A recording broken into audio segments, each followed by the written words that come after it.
நான் பிறந்த இடம், வளர்ந்த சூழ்நிலை, வாழ்ந்த விதம் இதெல்லாம் தான் என்ன இப்படி ஆக்கியிருக்கு.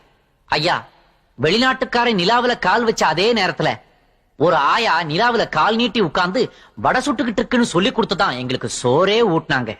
அமெரிக்காக்காரன் கம்ப்யூட்டர் கண்டுபிடிச்ச அதே நேரத்துல நாங்க நோட் புக்குள்ள மயில் ரெக்கைய வச்சு அது குட்டி போடுமான்னு பாத்துக்கிட்டு இருந்தோம். ஐயா, மழை வரலன்னா அதுக்கு காரணம் மரம் வளர்க்காததான்னு அரசாங்கம் எவ்வளவு சொன்னாலும் நாங்க புரிஞ்சுக்க மாட்டோம். கழுதைக்கும் கல்யாணம் பண்ணி வச்சுட்டு வானத்தையே அண்ணாந்து பாத்துக்கிட்டு இருப்போம்.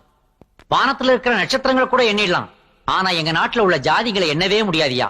ஜாதியே வேண்டாம்னு அரசாங்கம் சொல்லுது, ஆனா ஜாதி சான்றிதழ் கொண்டு வான்னு பள்ளிக்கூடங்கள்லாம் சொல்லுது. இதையெல்லாம் உங்க மக்கள் எப்படி ஏத்துக்கிறாங்க? எங்க மக்கள் பாவம் சார். PMP அப்படின்னா புவர் மெமரி பீப்புள். எதையும் சீக்கிரம் மறந்துடுவாங்க. குஜராத்ல பூகம்பம்னா அதுக்காக வருத்தப்படுவாங்க. ஆனா கும்பகோணத்துல ஒரு மாட்டுக்கு ரெட்டை தலையோட கண்ணுக்குட்டி பிறந்ததுன்னா அதை மறந்துட்டு இத பத்தி பேச ஆரம்பிச்சிருவாங்க.